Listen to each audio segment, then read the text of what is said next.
for the experience of what Vietnam would be like? Well, they do in the sense that, again, the nickname for Viet Cong was Charlie, and that was all. If they're in black pajamas, they're Charlie. Well, that's not quite true. but they especially wore the black pajamas for the night and stuff. But there's some beautiful colors, and some of the ladies' outfits, the ow dyes and stuff, are beautiful, and it's just that a majority of people wear black pajamas. So you're always on this trench where there's the hair on the back of your neck standing up all the time. And so that's kind of what it is. And, of course, in my case, it even got stranger. I went to Long Binh to await being picked up to my unit. And at that time, I was on orders to go to the 4th Infantry Division and play coup. And I sat there, and the trucks kept coming and taking all these people to the 4th Infantry Division, but they never would call my name. And after 2 days, all of a sudden this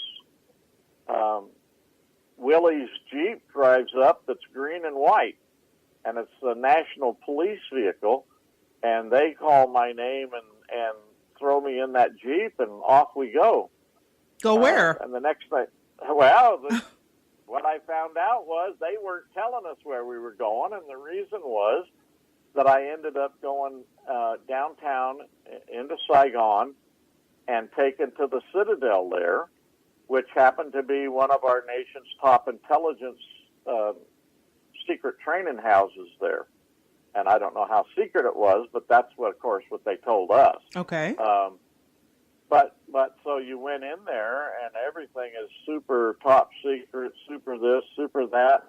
In one corner, over in the corner of the part where you drove in and there's a whole caged-in room back there, and there's a whole bunch of guys in black pajamas, unshaven. They're smoking French cigarettes and eating Nuc Mam and all of these Oriental foods.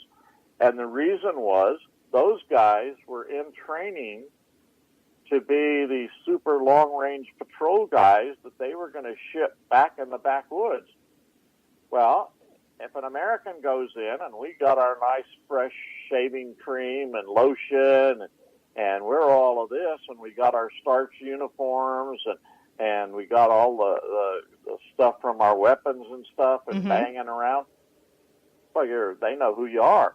So they were training these guys to be covert operators that would go around in the back. Some would be snipers, some would be long-range patrol, and some were just going out to watch the Ho Chi Minh Trail. But in order to be there, you had to smell, think, and be everything like a Vietnamese. Wow, yeah, go ahead. That was a shock, because these were all Americans, by the way. Okay. All Americans smoking the French cigarettes and being trained to actually... So It was a real cultural immersion that happened. It wasn't just assimilation, it was immersion. No baths, no baths, no anything. Nothing U.S. or American at all. Total local. And the reason wasn't because of that. And, of course, you go in there to the guys that are in charge of this thing, and they're, again, from a very super secret intelligence agency, and they're running around in Brick Brothers clothes and drinking Glenfiddich and putting a raw egg in it and milk in it. And that was the cool guys of the world were the operatives. And so when you're an 18-year-old or just 19-year-old kid, that's quite an experience. I can imagine that it's quite an experience. So you serve your country. You're there in Vietnam. You've bravely served, and now it's time to come back home. It's time to come back to America. And you had mentioned to me that you arrived in San Francisco and that you were suffering with a little bit of post-traumatic stress disorder, and you're immersed back into this kind of ironic, hostile environment. How did you cope with that adjustment? How did you feel when you stepped off the airplane back onto our soil? Well, I think that first there's a little preliminary. My job in Vietnam, I felt, was one of the most serious and things that could have done the most good in Vietnam.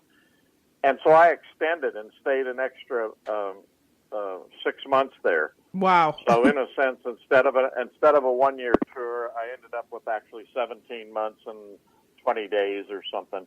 But it meant that I was still feeling that I was there doing something that was useful, something that was maybe going to contribute. And of course, our philosophy at that time to all that we were fed was you had to stop the war in Vietnam because the communist dominoes were falling the way, and if you didn't stop there, then everything was lost. And so I always felt I was standing up for Mom and apple pie and America and proud. So it's a little bit of a shock when you land at Travis Air Force Base, and as you fly in, you see all these great big mobs of people outside the gate, and then when you actually get on the ground and come through it, it's all of the protesters, and they're spitting on you and telling you that you're baby killers, and we're all druggers, and all of a sudden, you almost wish you would have changed into civilian clothes going out the door so nobody knew you were military. So instead of being proud like you were, you felt ashamed at some point. Well, you felt, oh my God, what am I getting into? And I don't want to go out there and get spit on or beat or whatever. And so some of us stood our ground and did it anyway. But the problem just was that was the attitude of the country, and that was the way it was. And for a long time, it wasn't that you went to every bar and somebody bought you a drink or bought you a meal or did something. It was get out of uniform and don't let anybody know where you've been. Wow, you know? That's amazing for the service you did. So it's a drastic change. And then the other thing you have to understand is that from our lowest privates and sergeants, some of them are dealing with multi-million-dollar equipment. All of a sudden, you've got a job, you've got a mission, you're saving somebody's life. The next guy, all of a sudden, you come back here, and you're worth being spit on and have to hide because you can't say any knowledge, or go try to get a job, and they won't recognize that you were just in charge of a $20 million airplane, and now you can't make a decision of the smallest order or throwing a hamburger or something without somebody telling you what to do. Think of the impact on that. Yeah, it's really kind of opened my eyes to when people say they're suffering with PTSD or they're having trouble adjusting to being a civilian again. I've never heard it put quite like that, because I think people are still struggling with whatever's gone on, and maybe they don't feel comfortable always verbalizing that to a civilian like myself. So thank you, Fred, for everybody that's listening. Now you have a real glimpse into what it feels like to come back. I never, what you just said about the plane, being in charge of a $20 million plane, and then someone's micromanaging you about flipping a burger at a fast food place when you come home. That juxtaposition is insane to me. You know, like, I just was saving lives. And that's the part that people don't understand, why there's so many pent-up anger and frustrations. Because all of a sudden you came from a place in the military that you had a voice that counted. And you could ground a pilot, you could ground the plane, you could ground everything based on your say-so as a maintenance sergeant or enlisted man. And it meant something because people believed it and trusted what you said and weren't going to risk lives over it. And now you can't even be trusted to put your wet leg in the pants first. Oh gosh, you guys deserve so much more. Every veteran here deserves so much more than that. And listeners, the reason I wanted to give you a little bit of background here is because I just think it's really important that we realize that each of us, not just Mr. Fred today, but each of us are the sum of our experiences. And Fred's was first shown as the veterans, you know, when he got back and the veterans weren't regarded or treated with respect upon his arrival at home. And as I was ruminating over this, it occurred to me that this was one of the first bricks in the project that would eventually become his life's work. And I just wanted to know, Fred, what do you feel about that? And how did the Missing in America project actually get started? Because to me, I'm making this connection of you not seeing respect happen after you've done this great service. And so I think that this is how I interpreted it, is that it kind of really resonated with you that we deserve better. And then you become more, and you are doing this project now. So how did that get started for you? Brian, I look at your summation and what you felt, and I hadn't thought about that way either. But you're absolutely right, and it was a layer of the brick to say no veteran should be disrespected. And it doesn't matter whether you served in a Cold War or served in a real war, because the fact that you joined or drafted, and it doesn't matter, the drafted guys died and fought with me just as good as anybody else, and so it was no difference once you were there. And the point to it is they shouldn't be ignored or forgotten or cast aside. Yeah. And so I agree with you completely, but I hadn't really thought about that way. But meanwhile, a few years had passed where I was doing all kinds of different things, some nefarious things, some normal things. but I ended up in Oregon, and I was starting to look at things to join and belong to, because I think it's famous for most veterans, and especially Vietnam veterans. When we came back and you look at most of the veterans organizations, they mostly had all World War II or Korea volunteers. They had every senior position taken. They had some traditions and things that they did that have been wonderful for veterans for a lot of years.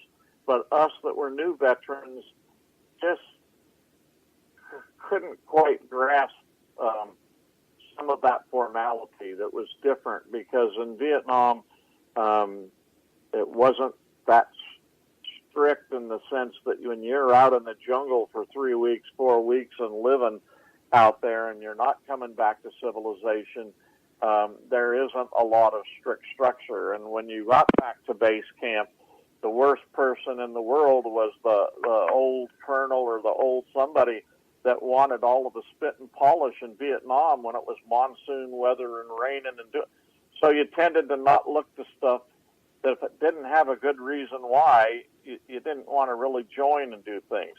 But after a few years, you realize that you have to pay back something, that you owed something, or we don't feel quite fulfilled with something. And so I started looking at things and organizations to do, and in doing that, I was in Oregon at the time. I started going to the Eagle Point Veteran Cemetery. And when I was there, I saw that once a month they were having a ceremony that were for homeless or indigent people. Okay. And so I went and attended one of these services, and they were burying 33 veterans, and there was absolutely no family there. There was absolutely nobody there but myself, one person from the cemetery, and a chaplain from White City.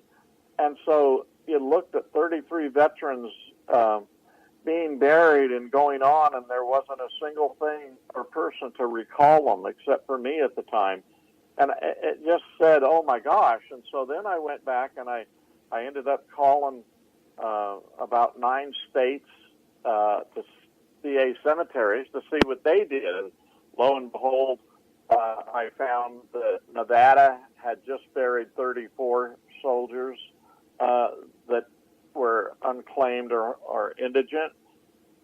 I found that Idaho, and this is another story, because in Idaho I talked with the cemetery director, whose name was Rich Sessler, and Rich Sessler had actually started a program in Idaho that was called Missing in America. And so he and I partnered together that he was doing, and because he was a federal employee, he couldn't do anything nationally or outside of the VA rules. Right. So I incorporated and did everything to make it a nationwide organization. But by then I knew about Idaho, I knew about Nevada, and the Oregonian had just published a Pulitzer Prize-winning